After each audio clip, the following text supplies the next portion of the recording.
Halo teman-teman, kembali lagi di channel 11 Hardware dengan Bumi di sini. Kalau kita perhatiin di awal tahun 2022 ini, Intel Core generasi ke-12 atau Intel Alder Lake itu cukup populer ya.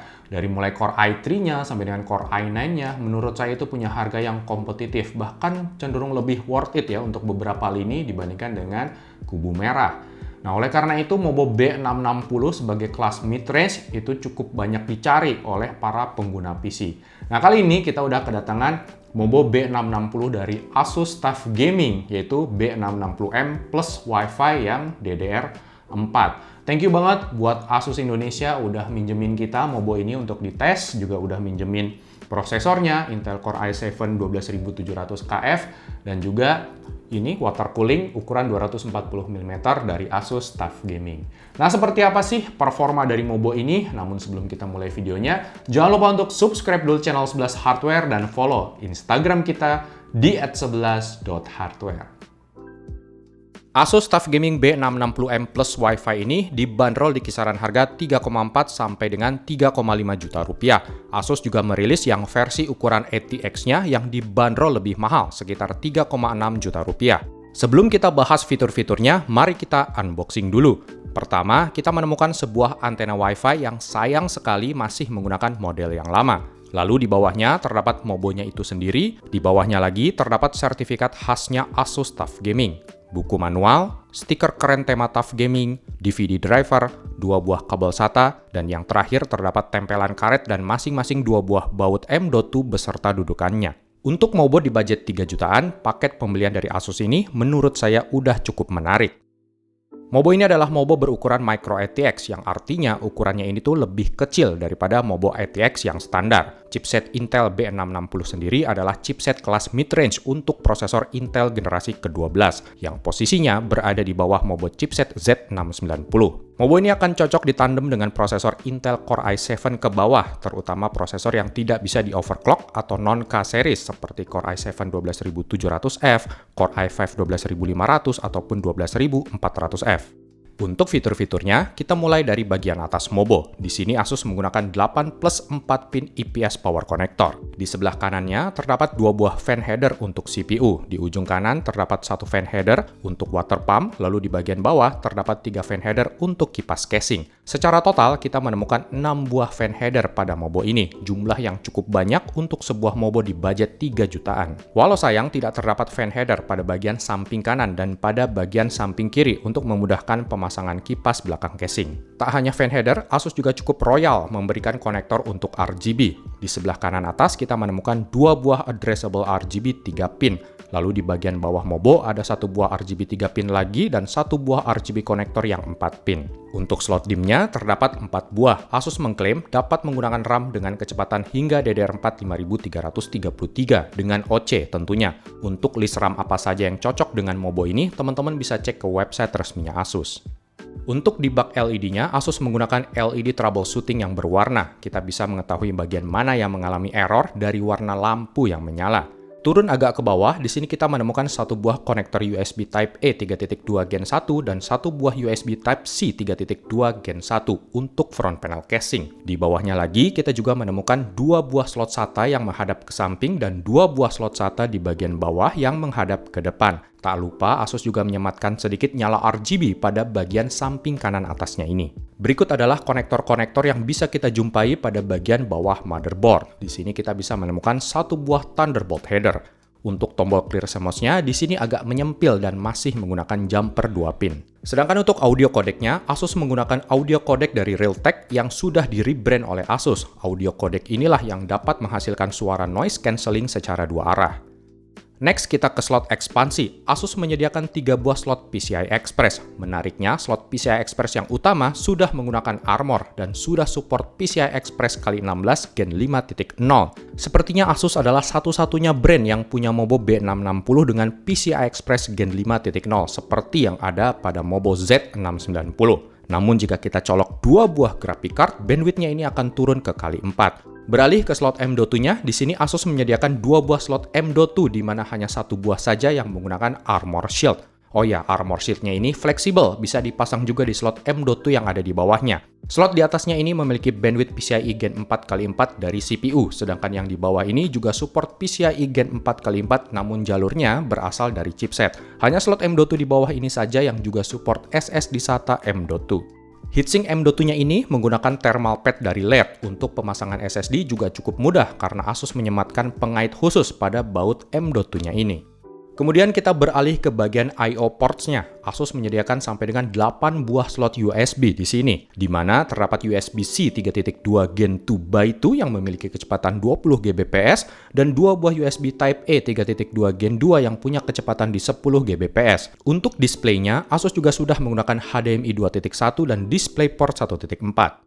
Sekarang kita bahas ke bagian VRM-nya. Berbeda dengan versi TUF Gaming Z690-nya, heatsinknya ini tidak menyatu dengan cover back panel, sehingga kita tidak menemukan heatsink VRM yang sangat masif seperti yang ada pada TUF Gaming Z690. Berikut adalah cara membuka heatsink VRM dan back panel covernya.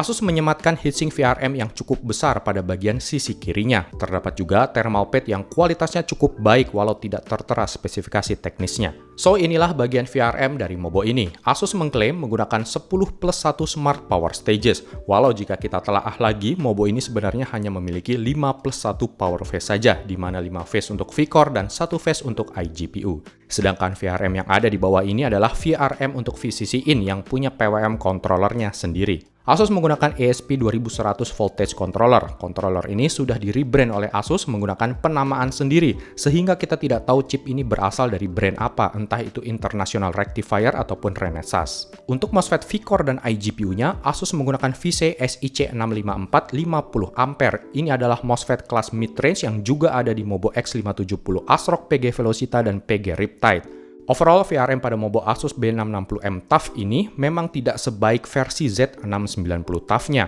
Begitu pula dengan heatsink VRM-nya yang lebih kecil. Namun menurut saya, spesifikasi VRM seperti ini udah cukup untuk sebuah Mobo chipset B660 yang tidak bisa di-overclock menggunakan multiplier. Oh ya, ternyata Mobo ini hanya support bracket CPU LGA 1200 aja yang lama. Saya nggak tahu ini kekurangan atau kelebihan ya, tapi kalau begini tentu semua pemilik cooler soket LGA 1200 bisa pasang coolernya di Mobo ini. Dan pemilik cooler LGA 1700 juga bisa, karena biasanya cooler LGA 1700 juga menyediakan bracket untuk LGA yang 1200 juga. Untuk CPU-nya di sini, kami dipinjemin Intel Core i7 12700KF. Namun kalau teman-teman mau pakai Mobo B660, cukup pakai prosesor i7 12700F aja, atau seri yang non-K-nya.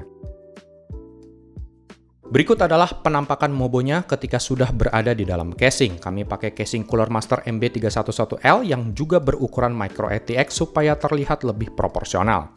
Satu hal yang kami suka sama Mobo Intel B660 ini adalah walaupun form factornya micro ATX, namun slot PCI Express VGA-nya ini posisinya ada di bagian atas, jadinya nggak mepet sama bagian dasar casing. Beda sama sebagian Mobo AMD B550 ataupun A520 yang micro ATX, yang slot PCI Express-nya tuh agak ke bawah sehingga pas dipasang VGA, posisinya itu tuh mepet banget sama bagian dasar casing yang micro ATX.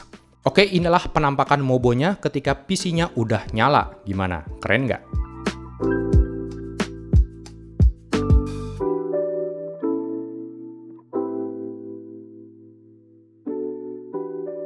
Untuk BIOS-nya, sayang sekali kami tidak punya cukup banyak waktu untuk menguliknya. Bisa kita lihat di menu tweaker ini ada Asus Enhancement Multicore. Kita bisa pilih mau pakai settingan default dari Intel atau di push lebih tinggi, namun kita perlu cooling yang bagus. Untuk mengaktifkan XMP seperti biasa, kita ke menu yang ini. Oke, langsung aja kita tes Mobonya, namun sebelumnya ini adalah spek PC lengkap yang kami gunakan. Di pengujian pertama adalah skor Cinebench R15 dan Cinebench R20-nya untuk Intel Core i7 12700KF. Di Cinebench R20, skor multicore-nya mencapai 8.680 poin, sedangkan untuk single core-nya mencapai 737 poin. Wow, kenceng banget nih single core-nya. Kami baru kali ini mengetes skor i7 12700KF, jadi kami kurang tahu ya skor segini tuh termasuk normal atau enggak. Tapi sepertinya sih skor segini sih termasuk normal. Lalu di pengujian kedua kita akan jalankan Cinebench R20 sebanyak 10 kali berturut-turut. Hasilnya skornya ini tuh turun ke 8.300-an poin dari skor awal di 8.600-an poin. Sepertinya sih ini terjadi karena cooler TUF Gaming LC240-nya ini tuh yang kurang oke, karena pada saat pengujian bisa mencapai 100 derajat Celcius. Di pengujian ketiga, kita coba lagi di skenario yang lebih lama. Pertama, kami main game Apex Legends selama 2 jam, dan kedua, kita akan coba tes dengan menjalankan rendering gambar di Blender selama 30 menit di suhu ruangan ber-AC 27 derajat, di mana instruksi FX-nya aktif. Bisa kita lihat clock speed CPU 12700KF-nya ini tuh bisa mencapai 4,71 GHz Alpcore dan berjalan sangat stabil selama 2 jam main game. Oh ya, clock segini tentu bisa berbeda-beda tergantung gamenya. Bisa kita lihat, clock speed Core i7 12700KF dapat menyentuh 4,68 GHz Alpcore, namun sesekali speednya ini tuh turun 100 MHz ke 4,58 GHz. Suhu Core i7 12700KF-nya di sini maksimal berada di 104 derajat Celcius dan suhu rata-ratanya ada di 94 derajat Celcius. Water cooling 240 mm dari Asus TUF Gaming ini nampaknya kurang oke ya untuk menghandle CPU sekelas Core i7 12700KF di speed defaultnya. Dan bisa kita lihat CPU package powernya ini berada di kisaran 182 sampai dengan 192 watt atau hampir sesuai dengan maksimum boost powernya di 190 watt. Kami juga tes dengan menonaktifkan Asus Multicore Enhancement di BIOS, namun kondisinya hampir sama saja. Hanya clock speednya aja yang bisa turun lebih rendah ke 4,48 GHz.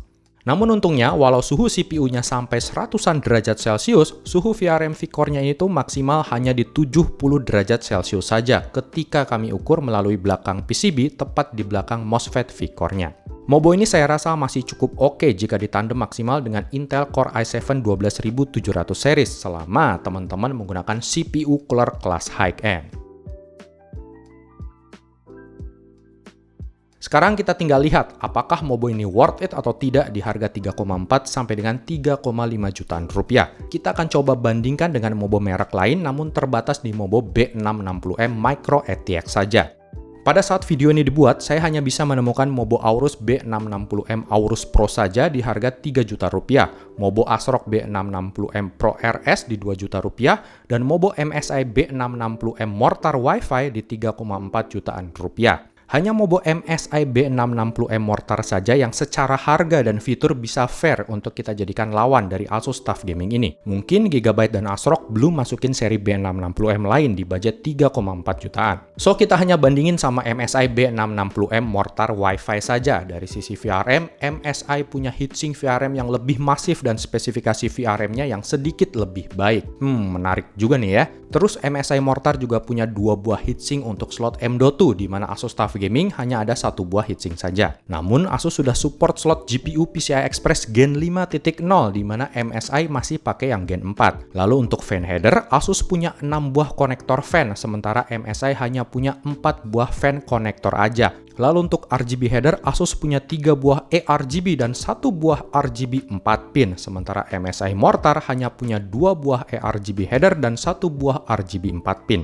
Asus sepertinya lebih mengedepankan sisi entertainment dan kepraktisan pengguna dengan memasang begitu banyak konektor fan, sementara MSI lebih mengedepankan performa prosesor dengan memasang VRM dan heatsink yang lebih masif. Walau sebenarnya untuk ukuran Mobo chipset B660, VRM dari Asus TUF Gaming itu udah lebih dari cukup.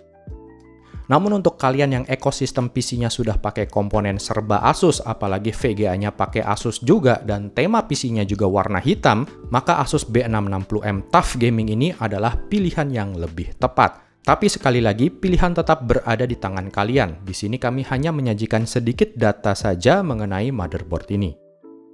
Semoga video ini bisa bermanfaat buat teman-teman yang lagi nyari Mobo B660M di budget 3,5 jutaan. Overall, Asus TUF Gaming B660M Plus Wi-Fi ini menawarkan desain yang maco, koneksi Wi-Fi 6 terbaru walau antenanya masih pakai yang model jadul. Terus Mobo ini juga punya konektor kipas dan RGB yang cukup melimpah untuk ukuran Mobo kelas mid-range. Lalu Asus juga menawarkan slot PCI Express Gen 5.0 yang futuristik. Demikian video kita kali ini, jangan lupa untuk dukung terus channel kami 11 Hardware, join juga komunitas kita di Discord ataupun grup Facebook. Sampai jumpa lagi di video kita yang berikutnya.